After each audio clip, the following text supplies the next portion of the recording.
Dear friends, ఈరోజు మనం discuss చేస్తున్నటువంటి విషయం LG washing machine 5.2 kg. So దీని ప్రాక్టికల్గా ప్రాబ్లం ఏంటంటే స్పిన్ అవుతూ ఉన్నప్పుడు లేదా డ్రై అవుతున్నప్పుడు సో హెవీ సౌండ్ వస్తుంది. ప్లస్ ఇప్పుడు ఏంటంటే అబ్నార్మల్ వైబ్రేషన్ వస్తుంది అనమాట. సో దీనికి ఉన్న ప్రాబ్లం రెక్టిఫై చేద్దామని చెప్పేసి ఈరోజు చూసాం ఫ్రెండ్స్. సో మనం డ్రమ్ ఓపెన్ చేసాము. సో దీన్ని ఓపెన్ చేసేటప్పుడు నేను బిగించేటప్పుడు ఎలా బిగించాలి, ఎలా ఓపెన్ చేయాలో మీకు ఎక్స్ప్లెయిన్ చేస్తాను. సో ఇది వచ్చేసి మెయిన్ డ్రమ్ బ్యాక్ సైడ్ అనమాట. అంటే మన దీనిలో డ్రమ్ ఉంటుంది. ఈ డ్రమ్ని మనం ఓపెన్ చేసిన తర్వాత లోపల బేరింగ్లు ఇక్కడ ఉంటాయి ఫ్రెండ్స్. సో ఒకసారి చూడండి. సో బేరింగ్ దీంట్లో ఉంటాయి. సో ఈ బేరింగ్ ఇక్కడ ఉంటుంది అనమాట. సో ఈ బేరింగ్లు ఏవైతే ఉన్నాయో ఈ బేరింగ్లు ఇవి కొన్నాళ్ళకి ఏమంటారు హార్డ్ అయిపోయి ప్లస్ ఇలా ఓబ్లింగ్ లాగా వస్తుందన్నమాట. చూడండి, ఓబ్లింగ్ లాగా వస్తుందన్నమాట. ఒక్కసారి దగ్గరగా అబ్జర్వ్ చేయండి, మీకు తెలుస్తుంది. సో ఇలాగ వచ్చినప్పుడు అంటే ఏమంటే దానిలో ఉన్న బాల్స్ ఏవైతే ఉన్నాయో ఉండవలసిన డయా కంటే అరిగిపోవటం వల్ల మనకి ఈ ప్రాబ్లం జనరేట్ అవుతుంది ఫ్రెండ్స్. సో ఇలాగ అవటం వల్ల మనకి దాన్ని ఏమంటారు వైబ్రేషన్ హెవీగా వస్తుంది. ప్లస్ ఇది కూడా చూడండి, మీకు పైకి కిందకి ఇలా వస్తుందన్నమాట. సో ఇలా ఉన్నప్పుడు ఏంటంటే అల్టిమేట్గా మనకి వైబ్రేషన్ చాలా హెవీగా వస్తుందన్నమాట. రెండో విషయం ఏంటంటే ఈ బేరింగ్ ఇటు సైడ్ ఉంటుంది. ఈ బేరింగ్ ఇటు సైడ్ ఉన్నది మనం ఈ సైడ్ నుంచి కొట్టాలి. ఈ సైడ్ నుంచి కొట్టాలి. సో ఈ సైడ్ నుంచి కొట్టే ముందు మనం తీసుకోవాల్సిన ప్రికాషన్ ఏంటంటే ముందుగా ఈ పక్కన ఆయిల్ సీల్ ఉంటుంది అనమాట.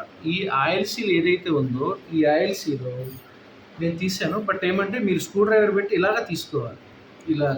ఇలాగా తీసుకుంటే మీకు ఈజీగా వస్తుంది. ఇది యాక్చువల్గా ఆయిల్ సీల్ లేదా వాటర్ సీల్. ఇది వాషింగ్ మిషన్ కాబట్టి దీనిలో వాటరే వస్తుంది కాబట్టి ఇది వాటర్ సీల్ అని కూడా అనొచ్చు. సో ఇది మార్కెట్లో దొరుకుతుంది.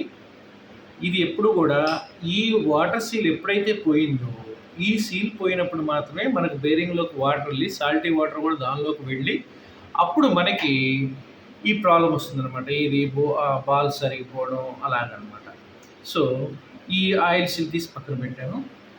రెండోది వచ్చేసి బేరింగ్ ఆల్రెడీ తీసాను కదా. ఈ బేరింగ్ వచ్చేసి మనం ఏదైనా ఒక హార్డ్ మెటీరియల్ తీసుకుని ఇలాగా స్విచ్ తోటి ఇలాగా ఆపోజిట్ డైరెక్షన్లోనే కొట్టాలి ఫ్రెండ్స్. సో ఒక డైరెక్షన్లో ఇలాగా ఒకసారి హ్యామర్ చేయాలి, ఇలాగ ఒకసారి హ్యామర్ చేయాలి.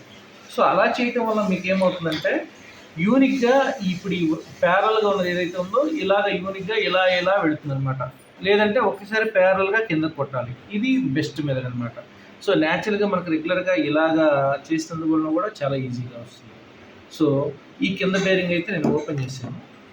సో ఇది చూపించాను కదా మీకు. నెక్స్ట్ వచ్చేసి ఈ బేరింగ్ కూడా తీయాలి. సో ఈ బేరింగ్ తీయాలంటే న్యాచురల్గా ప్రతి ఒక్క మెకానికల్ టెక్నిక్ అంటే మెకానికల్లో టెక్నిక్ ఏముంటుందంటే ఈ అవుటర్ ఏదైతే ఉందో సర్క్లిప్ ఉంటుంది ఫ్రెండ్స్ న్యాచురల్గా. సో దీనికి వచ్చేసి సర్క్లిప్ కానీ ఏమీ లేదనమాట. సో దీన్ని వచ్చేసి మనము ఇలా నుంచి బయట కొట్టాలా ఇలా నుంచి లోపల కొట్టాలని చెప్పేసి జస్ట్ ఒకసారి నేను స్టడీ చేస్తున్నాను. సో ఇది వచ్చేసి నేను ప్రజెంట్ వీడియోలో పెట్టకపోవచ్చు, బిగించేటప్పుడు మళ్ళీ పెడతాను. సో దీన్ని ఏ విధంగా చేశాను ఏంటని చెప్పేసి మీకు వివరంగా చెప్తాను. సో ఇంతవరకు మీకు ఈ ఎక్స్ప్లెనేషన్ నచ్చినట్టయితే కేఎన్వి సిస్టమ్స్ అండ్ సర్వీస్, నేను రవి, లైక్ అండ్ సబ్స్క్రైబ్. అలాగే మా వీడియోస్ మీకు ప్రతి ఒక్కటి రావాలంటే ఆల్ అని చెప్పేసి సబ్స్క్రైబ్ చేయండి. Okay, thank you friends.